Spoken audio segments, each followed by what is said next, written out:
नमस्कार, जय हिंद, वंदे मातरम। स्वागत है आपका आपके अपने YouTube channel English of Gonda में। मैं हूं अजीत शुक्ला और आज आपके लिए लाया हूं क्लास 12th पोएट्री का second chapter true beauty composed by Thomas कैर्यू। True beauty का मतलब होता है वास्तविक सुंदरता। यहाँ पर कवि ने मन की सुंदरता और शारीरिक सुंदरता में एक तुलना की है और सदैव हृदय की सुंदरता को उच्च स्थान दिया है। कवि यहाँ पर कहता है कि जो प्रेम है यह सदैव मन से होना चाहिए, जिस्म से नहीं होना चाहिए। अर्थात शारीरिक प्रेम, शरीर की सुंदरता से किया गया प्रेम स्थिर नहीं रहता है, जबकि मन से किया गया प्रेम, दिल से किया गया प्रेम, विचारों से किया गया जो प्रेम है वह एक स्थिर होता है, वह आजीवन कभी भी खत्म नहीं होता है। तो आइए देखते हैं पहली लाइन से। इसमें पहला स्टैंजा आप लोग देखेंगे, he that dot dot best away तक। तो ही दैट लव्स ए रोजी चीक, वह व्यक्ति जो अपनी प्रेमिका के गुलाबी गालों से प्रेम करता है, और कोरल लिप्स एडमायर अथवा मूंगे जैसे लाल होठों की प्रशंसा करता है।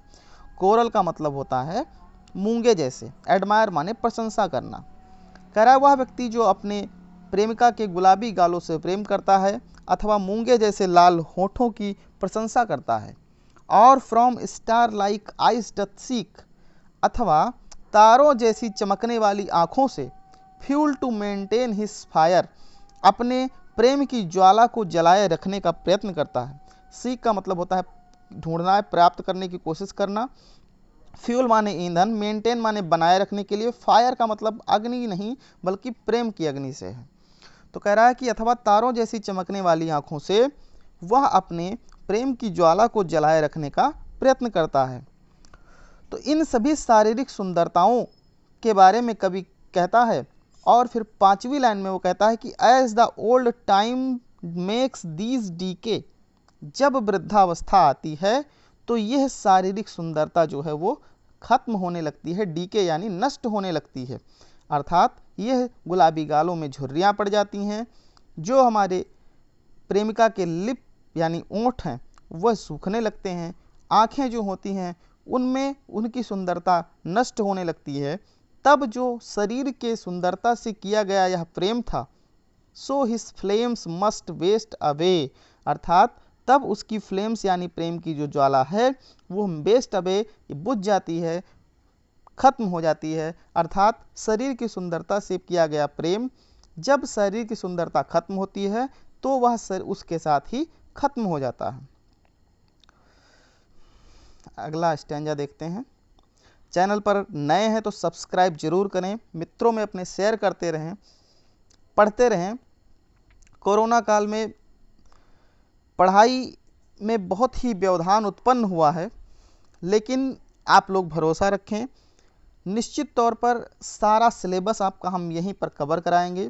घर बैठे आप पढ़ेंगे, सारा सिलेबस कवर कराया जाएगा, कोई भी आपका नुकसान नहीं होने पाएगा। इंग्लिश ऑफ गोंडा से आप लोग जुड़े रहें, अपने मित्रों को शेयर करते रहें। आइए देखते हैं अगला स्टैंजा। मोस्ट इंपॉर्टेंट है ये, बोर्ड परीक्षा के लिए कई बार पूछा गया है। बट ये smooth and steadfast mind, gentle thoughts and काम डिजायर। अब यहाँ पर जो कवि है वो हृदय की सुंदरता को दर्शाने का प्रयास कर रहा है और ये कहता है कि जो हृदय की सुंदरता है, मन की सुंदरता है, दिल की सुंदरता है, वो कभी भी खत्म नहीं होती है। तो कह रहा है कि but a smooth and steadfast mind, कह रहा है कि जो सच्चा और दृढ़ मस्तिष्क वाला प्रेम होता है, जेंटल थॉट्स जिसके विचार साधारण होते हैं, एंड काम डिजायर्स और जो उसकी इच्छाएं हैं वह बहुत ही शांत हैं। काम डिजायर्स मतलब शांत हैं।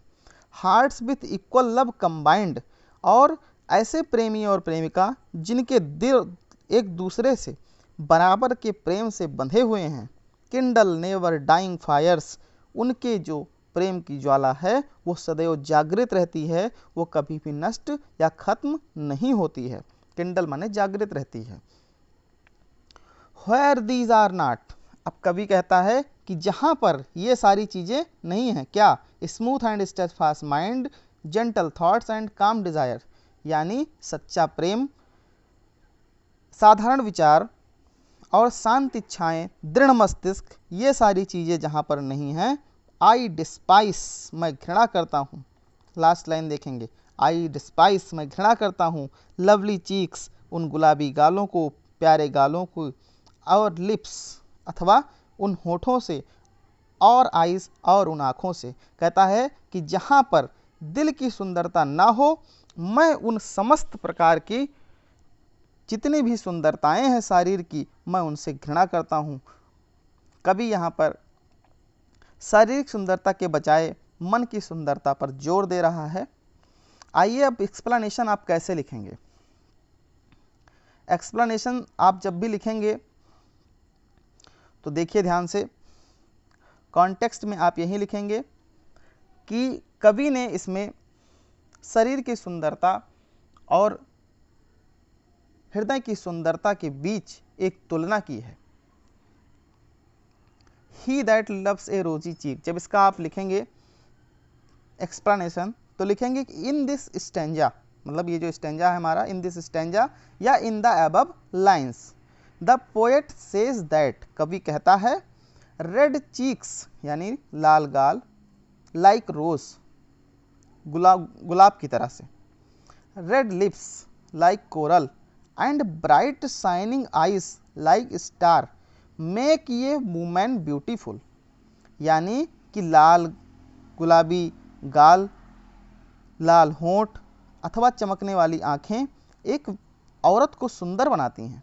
But these physical charms are temporary, लेकिन जो ये शारीरिक सुंदरताएं हैं यह अस्थायी होती हैं। They decrease with increasing age, जैसे जैसे उम्र बढ़ती है ये ढलती जाती हैं।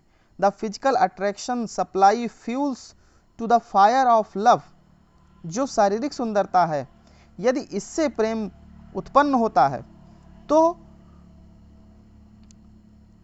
As the old age these attractions die away and the fire of love also dies, जैसे जैसे वृद्धावस्था आती है वैसे वैसे सुंदरता ढलती जाती है और प्रेम भी खत्म होता चला जाता है। So a man should not love physical beauty but he should love the quality of heart, इसलिए एक व्यक्ति को कभी भी शारीरिक सुंदरता से प्रेम नहीं करना चाहिए बल्कि सदैव उसे दिल से प्रेम करना चाहिए, मन की सुंदरता से प्रेम करना चाहिए। अगले स्टैंजा को देखेंगे, इसका आप एक्सप्लेनेशन कैसे करेंगे। इसमें लिखेंगे, इसमें भी वही लिखेंगे आप कॉन्टेक्स्ट में कि एक कंपैरिजन किया गया है फिजिकल और स्पिरिचुअल ब्यूटी में। इसमें भी लिखेंगे कि इन द अबव लाइन्स या in this stanza the poet describes some qualities of a women which make her really beautiful, जो उसको वास्तव में सुंदर बनाती हैं। A women should have a constant and stable mind, she should have calm desires and combined with love in the same quantity, उसकी जो विचार हैं वो शांत होने चाहिए, इच्छाएं भी शांत होनी चाहिए और दिल जो है वो समानता के प्रेम से बंधे होना चाहिए, मतलब दोनों का प्रेम जो है वो समान होना चाहिए, एक तरफा प्रेम नहीं होना चाहिए। The love of heart is ever lasting, कह रहा है जो मन से किया गया प्रेम होता है वो ताउम्र चलता रहता है, अर्थात वो कभी भी नष्ट नहीं होता है। So the poet praises the beauty of mind and soul, without these virtues physical beauty is useless, कवि कहता है कि जो शारीरिक सुंदरता है वह मन की सुंदरता के आगे बेकार है, अतः व्यक्तियों को सदैव मन से प्रेम करना चाहिए न कि शरीर से। बहुत सीधी सी बात इसमें कही गई है कि जो व्यक्ति की मन की सुंदरता होती है वह शरीर की सुंदरता से बहुत ही उच्च होती है। कितना भी सुंदर कोई चीज़ क्यों ना हो, व्यक्ति कितना भी सुंदर क्यों ना हो, और वह मुंह खोलते ही अनाप शनाप बकने लगे उसके विचार अत्यंत गंदे हों तो फिर वह व्यक्ति किसी भी काम का नहीं है। अतः व्यक्तियों को सदैव शारीरिक सुंदरता के बजाय मन की सुंदरता से प्रेम करना चाहिए। चैनल पर अगर आप नए हैं तो सब्सक्राइब जरूर करें। हमारे परिवार में आप सम्मिलित हैं। जुड़े रहें इंग्लिश ऑफ गोंडा से और अपने दोस्तों को शेयर करते रहें, पढ़ते रहें, मस्त रहें, व्यस्त रहें और हम आपके उत्तम स्वास्थ्य की कामना करते हैं। हम सदैव आपके लिए सिलेबस जो भी आपका है वो आपको उपलब्ध कराते रहेंगे। बस आपका काम है कि आप बिना किसी संशय के, बिना किसी डर के चैनल से जुड़ के मेहनत के साथ पढ़ते रहें, समझते रहें। यदि नहीं समझ में आता है तो ज़रूर कमेंट करके हमें बताएं। यदि कोई समस्या है हमें ज़रूर बताएं, निश्चित तौर पर उसका समाधान किया जाएगा। बोर्ड की स्पेशल क्लासेस भी चलाई जाएंगी जिसके अंतर्गत जो इम्पोर्टेंट नोट्स हैं वो आपको उपलब्ध कराए जाएंगे। हमसे जुड़े रहिए। आपका बहुत बहुत धन्यवाद। जय हिंद, वंदे मातरम।